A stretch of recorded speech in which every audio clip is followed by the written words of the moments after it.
Good morning student. ये मैं आप लोगों को मेन बुक का संस्कृत का सेकेंड चैप्टर स्टार्ट करने जा रही हूँ। द्वितीय पाठ, ठीक है। स्वर वर्ण इसमें पढ़ना है। द्वितीय पाठ में स्वर वर्णस्य भेद, यानी स्वर वर्ण के भेद पढ़ना है। तो हम बता रहे हैं, पहले स्वर्ण वर्ण के 4 भेद हैं, ठीक है। स्वर वर्ण के 4 भेद हैं, ठीक है। अब वे कौन कौन से हैं सो मैं आप लोग को बता रही हूँ।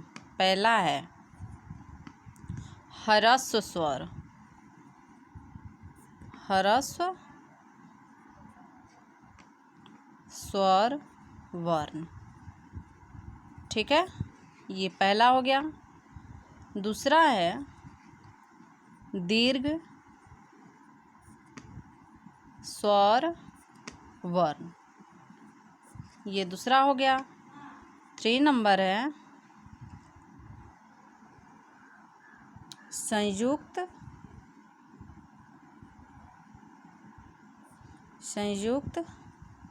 स्वर वर्ण, ठीक है। और 4 नंबर है प्लुत स्वर वर्ण। 4 नंबर है प्लुत स्वर वर्ण, ठीक है। सेकेंड चैप्टर में पढ़ना है स्वर वर्ण, यानी कि स्वर्ण वर्णस्य भेदा, यानी स्वर वर्ण के भेद। तो स्वर वर्ण के 4 भेद हैं, ठीक है। स्वर वर्ण के कितने भेद होते हैं? 4 भेद होते हैं। पहला है ह्रस्व स्वर वर्ण, दूसरा है दीर्घ स्वर वर्ण, तीसरा है संयुक्त स्वर वर्ण और चौथा है प्लुत स्वर वर्ण, ठीक है। अब ये ह्रस्व स्वर वर्ण किसे कहते हैं, ठीक है। इसको मैं पहला को बता रही हूँ आप लोग को। ह्रस्व स्वर वर्ण, ठीक है। अब संस्कृत भाषा में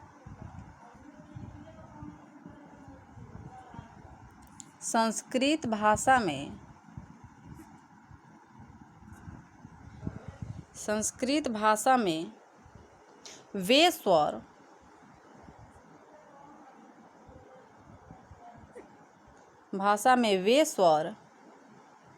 वर्ण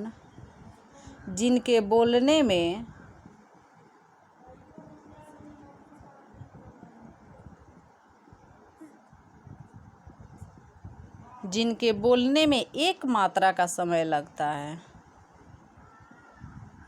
एक मात्रा का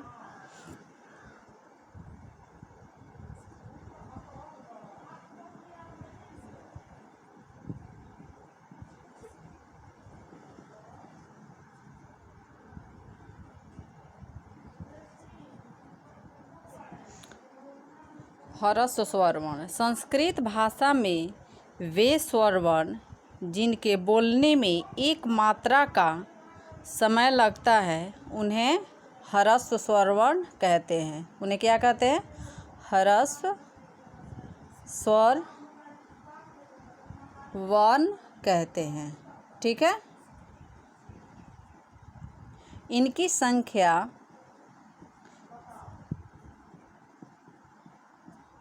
संख्या 5 है। ह्रस्व स्वर वर्ण कितने होते हैं? तो वे 5 हैं, ठीक है। फिर से बता दे रहा हूँ, संस्कृत भाषा में वे स्वर वर्ण जिनके बोलने में एक मात्रा का समय लगता है उन्हें ह्रस्व स्वर वर्ण कहते हैं। इनकी संख्या 5 है। वे 5 कौन कौन से हैं वे मैं आप लोग को बता रही हूँ। जैसे अ, इसमें कोई मात्रा नहीं है, केवल अ, ठीक है। जिसमें एक मात्रा का समय, तो ये एक मात्रा है, इसके अलावा दूसरी मात्रा नहीं लग रही है इसमें, तो इसका मतलब ये हो क्या है? ह्रस्व स्वर वर्ण, ठीक है। अ, हर्षी, ओ, री और ली। इसमें कोई मात्रा नहीं लग रही है, इसलिए ये हो गया क्या? ह्रस्व स्वर वर्ण।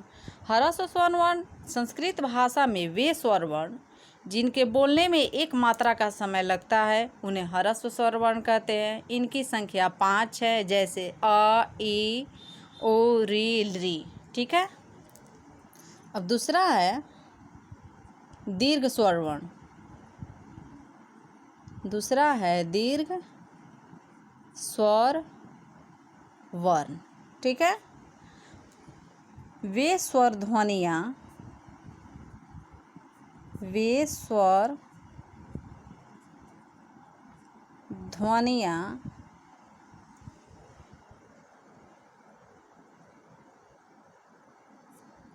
जिनके बोलने में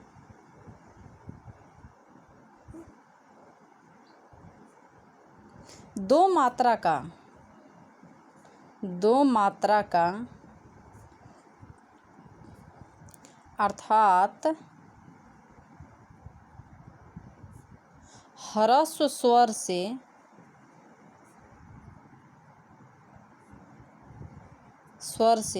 दुगुना समय लगता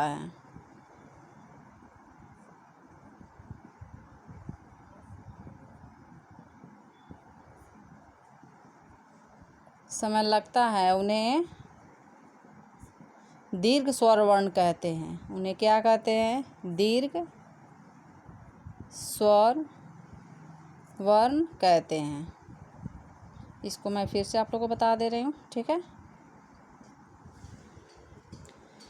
वे स्वर ध्वनियाँ जिनके बोलने में दो मात्रा का अर्थात ह्रस्व स्वर से दुगना समय लगता है। यानी कि ह्रस्व स्वर में क्या है? अ, हर्षी, दीर्घी, दीर्घु, अ, हर्षी, हर्षु, री।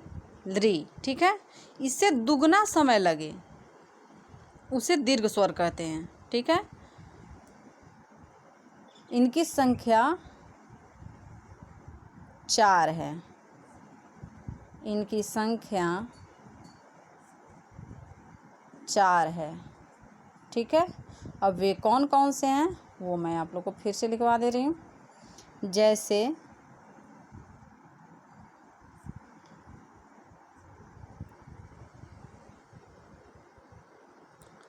आ, दीर्घ ए, दीर्घ ओ, दीर्घ री। ठीक है। ये हो गए आपके स्वर वर्ण के कितने भेद होते हैं? तो स्वर वर्ण के 4 भेद होते हैं। ठीक है। ह्रस्व स्वर वर्ण, दीर्घ स्वर वर्ण, संयुक्त स्वर वर्ण, प्लुत स्वर वर्ण। ठीक है। अब ह्रस्व स्वर वर्ण किसे कहते हैं? तो ह्रस्व स्वर वर्ण संस्कृत भाषा में वे स्वर वर्ण जिनके बोलने में एक मात्रा का समय लगता है उन्हें ह्रस्व स्वर वर्ण कहते हैं। इनकी संख्या 5 है। जैसे अ, हर्ष ए, हर्ष ओ, री। ठीक है। सेकेंड नंबर है दीर्घ स्वर वर्ण। वे स्वर ध्वनियाँ जिनके बोलने में दो मात्रा का अर्थात ह्रस्व स्वर से दुगुना समय लगता है उन्हें दीर्घ स्वर वर्ण कहते हैं। इनकी संख्या 4 है। आ, दीर्घी, दीर्घु और री। ठीक है। ये आपका है सेकेंड चैप्टर का। इसमें कुछ बाकी है जो मैं आगे आप लोग को बता दूंगी। अगर आप लोग के पास बुक नहीं है तो आप लोग कॉपी में नोट कर लीजिएगा और याद कीजिएगा। जब बुक मिल जाएगा तो उसमें से मिला के आप लोग याद कर सकते हैं। ठीक है। Thank you.